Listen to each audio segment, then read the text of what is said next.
ओम श्रीकृष्ण परब्रह्मणे नमः। श्रीमद्भगवद्गीता अथ षष्ठोऽध्यायः आत्मसंयमयोगः। श्रीभगवानुवाच अनाश्रितः कर्मफलम् कार्यं कर्म करोति यः स सन्न्यासी च योगी च न निरग्निर्न चाक्रियः। यं सन्न्यासमिति प्राहुः योगं तं विद्धि पाण्डव। न ह्यसन्न्यस्तसङ्कल्पो योगी भवति कश्चन।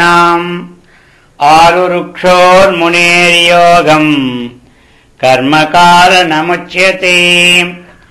योगारूढस्य तस्यैव शमः कारणमुच्यते। यदा हि चेन्द्रियार्थेषु न कर्मष्वनुसज्जते सर्वसङ्कल्पसन्न्यासी योगारूढस्तदोच्यते। उद्धरेदात्मनात्मानम् नात्मानमवसादयेत्। आत्मैव ह्यात्मनो बन्धुः आत्मैव रिपुरात्मनः। बन्धुरात्मात्मनस्तस्य येनात्मैवात्मना जितः।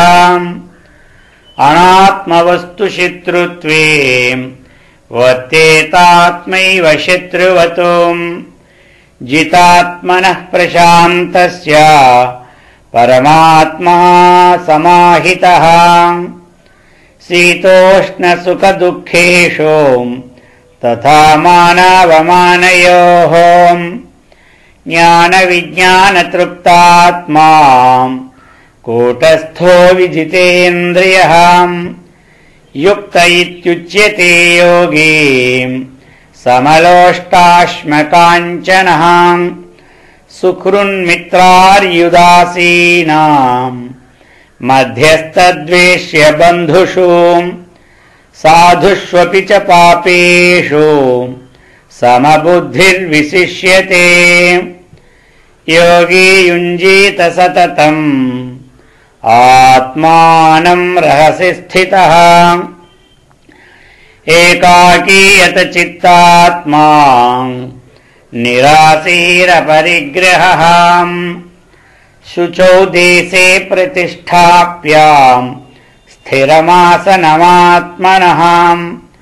नात्युच्छ्रितं नातिनीचं चेलाजिनकुशोत्तरम्। तत्रैकाग्रं मनः कृत्वा यतचित्तेन्द्रियक्रियः। उपविश्यासने युञ्ज्यात् योगमात्मविशुद्धये। समं कायशिरोग्रीवं धारयन्नचलं स्थिरः। सम्प्रेक्ष्य नासिकाग्रं स्वं दिशश्चानवलोकयन्। प्रशान्तात्मा विगतभीः ब्रह्मचारिव्रते स्थितः। मनः संयम्य मच्चित्तो युक्त आसीत मत्परः।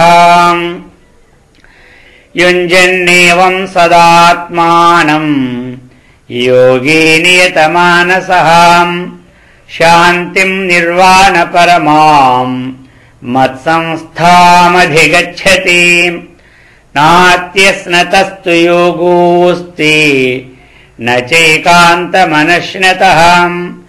न चातिस्वप्नशीलस्य जाग्रतो नैव चार्जुन। युक्ताहारविहारस्य युक्तचेष्टस्य कर्मसु युक्तस्वप्नावबोधस्य योगो भवति दुःखः।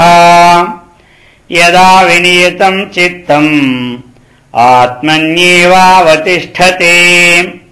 निःस्पृहः सर्वकामेभ्यो युक्त इत्युच्यते तदा। यथा दीपो निवातस्थो नेङ्गते सोपमा स्मृताम् योगिनो यतचित्तस्य युञ्जतो योगमात्मनः यत्रो परमते चित्तम् निरुद्धं योगसेवया यत्र चैवात्मनात्मानम् पश्यन्नात्मनि तुष्यति सुखमात्यन्तिकं यत्तद् बुद्धिग्राह्यमतीन्द्रियम् वेत्ति यत्र न चैवायम् स्थितश्चलति तत्त्वतः यं लब्ध्वा च परं लाभम् मन्यते नाधिकं ततः यस्मिन् स्थितो न दुःखेन गुरुणापि विचाल्यते तं विद्यात् दुःखसंयोगम् वियोगं योगसंज्ञितम् स निश्चयेन योक्तव्यो योगो निर्विण्णचेतसा संकल्पप्रभवान् कामान् त्यक्त्वा सर्वान् शेषतः मनसैवेन्द्रियग्रामम् विनियम्य समन्ततः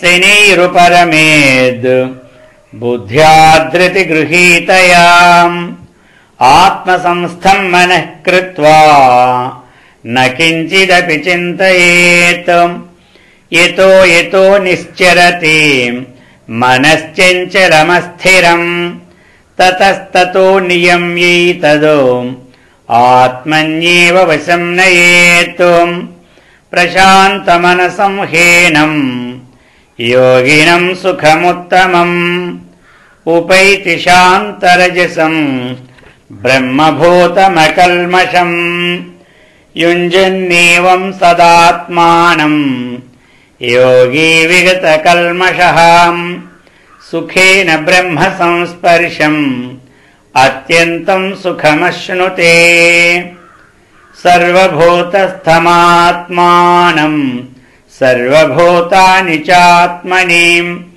ईक्षते योगयुक्तात्मा सर्वत्र समदर्शनः यो मां पश्यति सर्वत्र सर्वं च मयि पश्यति तस्याहं न प्रणश्यामि स च मे न प्रणश्यति सर्वभूतस्थितं यो मां भजत्येकत्वमास्थितः सर्वथा वर्तमानोऽपि स योगी मयि वर्तते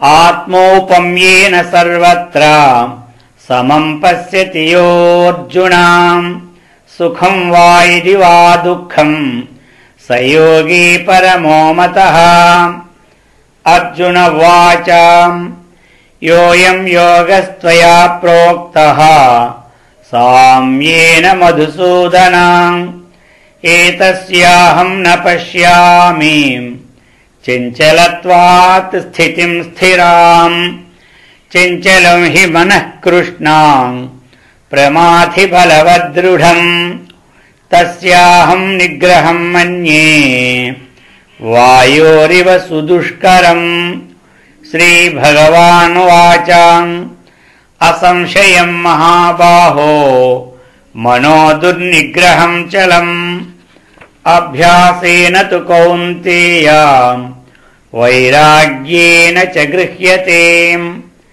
असंयतात्मना योगो दुष्प्राप इति मे मतिः वस्यात्मना तु यतता शक्यो वाप्तुमुपायतः अर्जुन उवाच ऐति श्रद्धयोपेतो योगाच्छलितमानसः अप्राप्य योगसंसिद्धिम् कां गतिं कृष्ण गच्छति कच्छिन्नो भयविभ्रष्टः छिन्नाभ्रमिव नश्यति अप्रतिष्ठो महाबाहो विमूढो ब्रह्मणः पथि एतन्मे संशयं कृष्ण छेत्तुमर्हस्य शेषतः त्वदन्यसंशयस्यास्य क्षेत्ता न ह्युपपद्यते।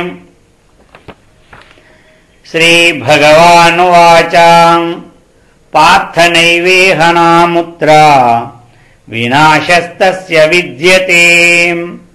न हि कल्याणकृत् कश्चिद् दुर्गतिं तात गच्छति। प्राप्य पुण्यकृतान् लोकान् उषित्वा शाश्वतीः समाः। शुचीनां श्रीमताङ्गेः योगभ्रष्टोऽभिजायते। अथवा योगिनामेव कुले भवति धीमताम्। एतद्धि दुर्लभतरम् लोके जन्म यदीदृशम्। तत्र तम् बुद्धिसंयोगम् लभते पौर्वदेहिकम्। यतते च ततो भूयः संसिद्धो कुरु नन्दन। पूर्वाभ्यासेन तेनैव ह्रियते ह्यवशोऽपि सः। जिज्ञासुरपि योगस्य शब्दब्रह्माति वर्तते। प्रयत्नाद्यतमानस्तु योगी संशुद्ध किल्बिषः। अनेकजन्म संसिद्धः ततो याति पराम् गतिम्। तपस्विभ्योऽधिको योगी ज्ञानिभ्योऽपि मतोऽधिकः। कर्मिभ्यश्चाधिको योगी तस्माद्योगी भवार्जुन।